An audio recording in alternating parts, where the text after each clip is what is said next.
నమస్కారం. పులి కన్ను వైడ్ ఐ ఛానల్లోకి మిత్రులందరికీ స్వాగతం. ఎన్నికలు కేవలం 2-3 రోజుల్లోనే ఉన్నాయి. దీనివల్ల ప్రచారంలో ఉన్న పార్టీలు ఒకరి మీద ఒకరు పోటీ పడుతూ వారి ప్రయత్నాలన్నీ చేస్తున్నారు. ఎదుటి పార్టీ మీద ఆరోపణలు చేయడం, తమ మీద వచ్చిన ఆరోపణలు ప్రత్యారోపణలు చేయడం, రకరకాల ప్రలోభాలకు పెట్టడం, అధికారికంగా అనుమతించిన వాగ్దానాలు చేయడం, అనధికారికంగా ప్రలోభాలకు గురి చేయడం, ప్రసంగాల్లో ఎన్నో రకాల ఉచితాలకు ప్రలోభాలకు పాల్పడడం, ఇవన్నీ కూడా పార్టీలు చేస్తూ ఉన్నాయి. నిన్న రాహుల్ గాంధీ ఒక సభలో ప్రసంగిస్తూ కొన్ని ఉచితాలు ఆయన ప్రకటించారు. దీనికి ముందు ఈ ఉచితాల ప్రవాహం ఎలా సాగుతుందో ఒకసారి మనం చూద్దాం. తెలంగాణలో ఎన్నికలు జరగక ముందు కర్ణాటకలో జరిగిన ఎన్నికల్లో వాళ్ళు ఉచిత బస్సు, రకరకాల ఉచితాలు అక్కడ ప్రవేశపెట్టారు. దాని ప్రభావంతో తెలంగాణలో జరిగిన ఎన్నికల్లో తెలంగాణ కాంగ్రెస్ పార్టీ కూడా ఇక్కడ కూడా ఎన్నో ఉచితాలు వాళ్ళు చెప్పారు. అవి అంతకు ముందున్నటువంటి ప్రభుత్వం బీఆర్ఎస్ ప్రభుత్వం చేసిన ఉచిత పథకాల కన్నా కూడా తాము ఎక్కువ ఇస్తామని చెప్పేటటువంటి ప్రలోభాలకు కాంగ్రెస్ పార్టీ దిగింది.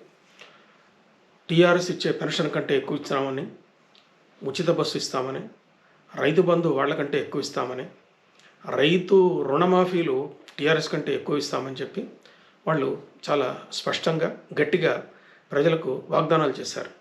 దాని ఫలితంగా కాంగ్రెస్ పార్టీ ఇక్కడ గెలిచింది. ఆ తర్వాత ఇప్పుడు ఆంధ్రప్రదేశ్లో జరిగే ఎన్నికల్లో అంతకుముందు జగన్ ఇచ్చినటువంటి వాగ్దానాలు అన్నిటికన్నా ఎక్కువగా కూడా తెలుగుదేశం ఎన్డీఏ కూటమి వాళ్ళు ఎక్కువగా వాగ్దానాలు చేస్తున్నారు. అక్కడ మీరు 2500 పెన్షన్ అన్నారు. పెంచిన పెన్షను సంవత్సరానికి 500 చొప్పున పెంచుతూ ఉన్నారు. అలా కాకుండా మేము 4000 రూపాయలు ఒకేసారి పెన్షన్ ఇస్తాము, అది కూడా ఏప్రిల్ నెల నుంచి మొదలుపెట్టి ఇస్తామని చెప్పి అక్కడ తెలుగుదేశం పార్టీ ఇంకా వాళ్ళ కూటమి ఇంకా రకరకాల ఉచితాలు ప్రవేశపెట్టింది. ఈ ఉచితాలు ఎట్లా ఉన్నదంటే వేలం పాట పాడినట్టుగా ఉంది. నువ్వు 1000 రూపాయలకు పడితే నేను 2000కు పడతాను, నువ్వు 2000కు పడితే నేను 5000కు పడతాను. ఇలా ఒకళ్ళ మీద ఒకళ్ళు పెంచుకుంటూ పోయేటటువంటి వేలం పాటలాగా మనకి వేరువేరు పార్టీలు ఇచ్చేటటువంటి ఈ ఉచితాలు, ఉచిత వాగ్దానాలు ఇవన్నీ కూడా మనకి కనిపిస్తూ ఉన్నాయి. ఒక్క పార్టీ ఉచితాలకు వ్యతిరేకంగా గొంతెత్తింది. అంతేకాకుండా ఒక 2 సంవత్సరాల క్రితము పొలిటికల్ పార్టీలు వాగ్దానం చేసేటటువంటి ఉచిత వాగ్దానాలు ఇవి రాజ్యాంగ వ్యతిరేకమైనటువంటివి, ఇది ప్రలోభ పెట్టడం కిందకే వస్తుందని చెప్పి ఒక పబ్లిక్ ఇంట్రెస్ట్ లిటిగేషన్ ఒకటి సుప్రీంకోర్టులో ఫైల్ అయింది.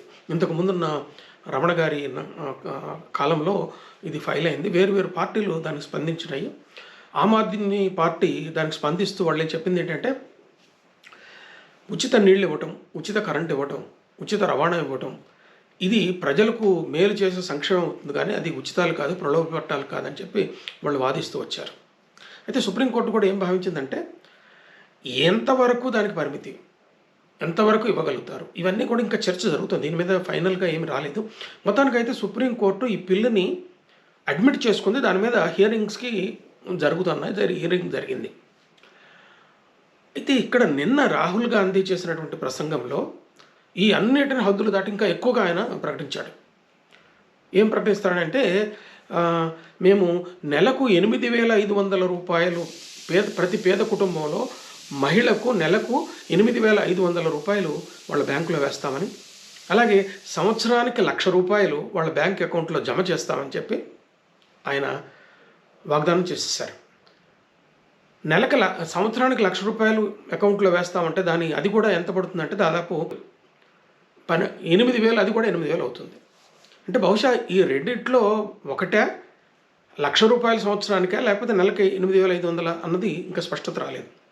నెలకు 8,500 ఇచ్చినా కూడా ఇప్పుడు వేరే పార్టీలు ఇస్తున్నటువంటి మ్యాక్సిమం పెన్షన్ 4,000. అంటే దానికి మేము రెట్టింపు కన్నా ఎక్కువ ఇస్తామని చెప్పి రాహుల్ గాంధీ ప్రకటించాడు. ఇది ఒక రకంగా ఓటర్లను ప్రలోభ పెట్టేటటువంటి అంశమే. ఓటర్లు ఇప్పుడు ఇంతకుముందు ఉన్నటువంటి ఉచిత పథకాలకు ఆకర్షితులైనట్టే దీనికి మిగతా పార్టీలు వాళ్ళు చేసే వాగ్దానాల కన్నా ఎక్కువ ఆకర్షితులయ్యేటటువంటి అవకాశం ఉన్నది. దీన్ని ఆధారం చేసుకొని ఆయన 8,500 రూపాయలు ఉచితం అని చెప్పి ఆయన ప్రకటించారు. ఈ ప్రకటన ఫలితం కూడా ఎట్లా ఉంటుందో మనం చూడవచ్చు. అయితే ఇప్పుడున్న దాని ప్రకారం ఆలోచిస్తే ఇది సాధ్యమా? ఒక తెలంగాణలోనే ఇప్పుడున్నటువంటి లెక్కల ప్రకారం 85.6 లక్షల మంది రేషన్ కార్డులు హోల్డర్లు ఉన్నారు. తర్వాత ఇప్పుడు దాకా తెలిసినటువంటి లెక్కల ప్రకారమే 2.86 కోట్ల మంది బిలో పావర్టీ లైన్ ఉన్నాళ్ళు, పేదరికం కుటుంబం ఉన్నట్లుగా మనకి లెక్కలు తెలుపుతూ ఉన్నాయి. అంటే ఇంతమందికి, ఇన్ని కుటుంబాలకు 8,000 చొప్పున, 8,500 నెలకు చొప్పున, లేదా ₹1,00,000 సంవత్సరానికి చొప్పున ప్రభుత్వం నుంచి వాళ్ళకి ఇవ్వడం సాధ్యమా? ఇది సాధ్యమయ్యే వాగ్దానమా? వేరు పార్టీలు కూడా ఇలాగే అసలు 4,000 ఇస్తానన్నప్పుడే ఇది సాధ్యమా అనేటటువంటి అనుమానం వచ్చింది ప్రజలకు. తర్వాత ఒక రకంగా ఆలోచిస్తే ఎవరి డబ్బు ఎవరికి ఇస్తారు? ఇది ప్రజల మధ్యతరగతి, ఈ దేశంలో మధ్యతరగతి ప్రజల మనస్సుల్లో ఉన్నటువంటి ఆందోళన ఏంటంటే ఎవరి డబ్బులు ఎవరికి ఉచితంగా ఇస్తున్నారు? రాహుల్ గాంధీ ఏమన్నారంటే కొన్ని వేల కోట్ల రూపాయలు బీజేపీ పారిశ్రామికవేత్తలు పంచిపెట్టింది, ఆ డబ్బులు నేను పేదలకు ఇస్తానంటున్నాడు. ఇదేదో ఒక రకంగా ప్రజలు ఆలోచించేలాగా కనపడతా ఉన్నది.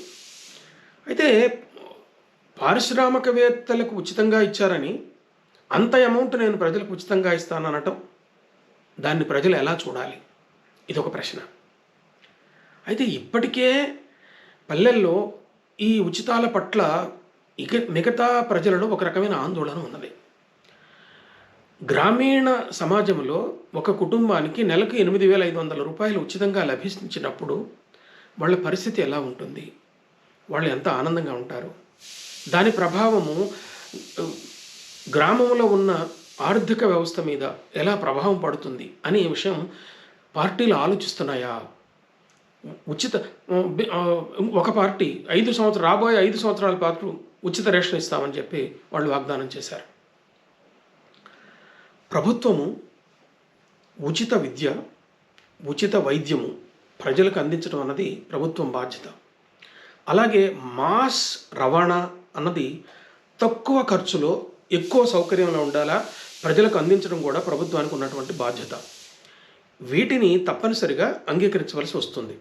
విద్య, వైద్యము, రవాణా, మిగతా అన్నీ కూడా కొన్ని ప్రలోభ పెట్టే అంశాల్లాగానే మనకు కనిపిస్తాయి. ఒక పేద కుటుంబానికి సంవత్సరానికి ₹1,00,000 ఇవ్వటం కన్నా కూడా అదే పేద కుటుంబంలో ఉన్నటువంటి పిల్లలకు అదే ₹1,00,000 ఖర్చు పెట్టి నాణ్యమైన విశ్వవిద్యాలయ విద్యను అందించగలిగితే చాలా గొప్పగా ఉంటుంది. వాళ్ళు విద్యావంతులు అవుతారు. ఒక డాక్టర్ తయారవుతాడు, ఒక లాయర్ తయారవుతాడు, ఒక ఇంజనీర్ తయారవుతాడు. కానీ ఆ ఉచితంగా ఇచ్చేటటువంటి ఆ కుటుంబానికి ఇచ్చే ఆ డబ్బుల ద్వారా వాళ్ళ ఆహార పోషణ ఇదంతా జరిగిన తర్వాత వాళ్ళు విద్య పొందాలంటే ఎంత ఖర్చు పెట్టాల్సి వస్తుంది? ఈ రోజున విద్యారంగం అంతా కూడా ప్రైవేట్ పరం అయిపోయింది. పాఠశాల విద్య దగ్గర నుంచి, ఇంటర్మీడియట్ విద్య దగ్గర నుంచి, విశ్వవిద్యాలయాల విద్య దగ్గర నుంచి కూడా ప్రైవేట్ పరం అయిపోతూ ఉన్నది. ప్రభుత్వ విశ్వవిద్యాలయాలను సీతకన్ను వేయడము, పోస్టులు నింపకపోవడము, గడచిన 10 సంవత్సరాలలో వేరువేరు రాష్ట్రాల్లో విశ్వవిద్యాలయాల్లో పోస్టు నింపక విశ్వవిద్యాలయ విద్య దాదాపు కుంటుపడుతూ coming to a grinding still. 90%, 80% ఉద్యోగాలు ఖాళీగా ఉన్నాయి. విశ్వవిద్యాలయాల పట్ల 10 సంవత్సరాలుగా చూస్తే తెలంగాణలో అసలు జాసే పెట్టలేదు, ఉచితాలు ఇచ్చుకుంటూ వస్తున్నారు. అలా కాకుండా ప్రైవేటు విశ్వవిద్యాలయాలు వ్యాపారం కోసం ఉంటాయి. రిజర్వేషన్ సంగతి అట్లా ఉన్నాయండి. అవి డబ్బులు సంపాదించడానికే అవి ఉంటాయి, వాటి లక్ష్యం అది. అలా కాకుండా నాణ్యమైనటువంటి విద్యను ఇచ్చి పేద వర్గాన్ని గొప్ప విద్యావంతులను చేస్తే అది గొప్పదనం. అది ఇలా ఉచితాలు ఇచ్చుకుంటూ పోతే వీళ్ళను ఎట్లా అంటే ఒక రకంగా ప్రజల మనసులో మధ్యతరగతి ట్యాక్స్ పే చేసేటటువంటి మధ్యతరగతి మనసుల్లో ఉన్నటువంటి ఆలోచన ఏంటంటే మీరు బిచ్చగాళ్ళను తయారు చేస్తున్నారా అని చెప్పి మధ్యతరగతి ప్రజలు ప్రశ్నిస్తున్నారు. ఒక కుటుంబం సంవత్సరానికి 6 లక్షలు 7 లక్షలు సంపాదించే ఒక కుటుంబం 30% ఇన్కమ్ ట్యాక్స్ కడుతూ ఉన్నది. ఒక ప్రొఫెసర్ సంవత్సరానికి 4 లక్షల నుంచి 5 లక్షలు ట్యాక్స్ కడతారు. వ్యాపారస్తు అంతేకాదు, కొనే ప్రతి వస్తువు మీద జీఎస్టీ కడుతున్నారు. కాబట్టి ఈ ఉచితాలు ఎవరి డబ్బుతో ఎవరికి ఇస్తున్నారు అని చెప్పి మధ్యతరగతి ప్రజల మనసులో తొలిచేటటువంటి విషయం.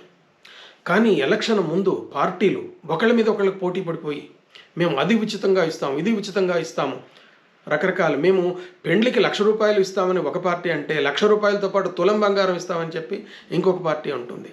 తులం బంగారం అది కూడా 60,000 70,000 అయింది. వీటికి ఎక్కడ ఫుల్ స్టాప్ పెట్టాలి, ఎక్కడ కామా పెట్టాలి, ఏది ఉచితంగా ఇవ్వాలి, ఏది సంక్షేమ కార్యక్రమాలకు ఇవ్వాలి, ఎన్ని వేల కోట్ల రూపాయలు వీటికి ఈ ఉచితంగా ఇచ్చే డబ్బులు ఖర్చు పెడతారు, శాశ్వతమైన ప్రాజెక్టులకు ఎన్ని వేల కోట్లు ఖర్చు పెడతారు, ఇది మధ్యతరగతి ప్రజల మనసులోనూ కొట్టుమిట్టాడేటటువంటి విషయం. పావర్టీ లైన్ కింద ఉన్నటువంటి వాళ్ళకి ఏం చేయాలి? ఇందిరాగాంధీ ఉన్నప్పుడు ఆమె ప్రజలను ఎలా ఆకట్టుకోగలిగిందంటే, ఏ విధమైన పూచీకత్తు లేకుండా, ఏ విధమైన గ్యారంటీ లేకుండా వృత్తిదారులందరికీ గ్రామీణ బ్యాంకుల ద్వారా లోన్లు అందించేటటువంటి ప్రణాళిక ఇందిరాగాంధీ చేపట్టింది. ఇందిరాగాంధీ చేపట్టినప్పుడు ఎంతోమంది పేద వర్గాలు రకరకాల వ్యాపారాలు పెట్టుకొని స్థిరపడ్డారు. వాళ్ళు చాలామంది వెనక్కి డబ్బులు కట్టిన వాళ్ళు ఉన్నారు, చాలామంది అసలు వెనక్కి డబ్బులు కట్టనటువంటి వాళ్ళు ఉన్నారు. కానీ పేద ప్రజలు తమ కాళ్ళ మీద తాము నిలబడేలాగా చేయగలిగిన ఆలోచన ఇందిరాగాంధీ చేసింది. అట్లాగే బీజేపీ ప్రభుత్వం కూడా ఉచితాలకు వ్యతిరేకంగా మాట్లాడుతున్నది. ఈ ఒక్క పార్టీ ఉచితాలకు వ్యతిరేకంగా మాట్లాడుతుంది. ఈ రోజున ప్రజలు ఆలోచించాల్సింది ఏంటంటే, పార్టీలు ఆలోచించాల్సింది ఏంటంటే, ప్రలోభం కాకుండా, ప్రలోభం అనే మాటకు ఆస్కారం లేకుండా ఎంతవరకు వాగ్దానం చేయొచ్చు, ఈ ఉచితాల వేగానికి ఎక్కడ ఉండాలి, దీన్ని ప్రజలు ఆలోచిస్తున్నారు. పార్టీలు కూడా ఆలోచించాల్సినటువంటి సమయం ఇది. ప్రజలు కూడా ఆలోచించి ఈ వాగ్దానాలకు స్పందించాల్సినటువంటి సమయం ఇది. మిత్రులారా, ఇలాంటి చర్చల కోసం, సాహిత్య సామాజిక చర్చల కోసం పులి కన్ను ది వైడ్ ఐ ఛానల్కి సబ్స్క్రైబ్ చేయండి. ఈ వీడియో మీకు నచ్చితే లైక్ చేయండి, ఇతర మిత్రులకు షేర్ చేయండి. నమస్తే.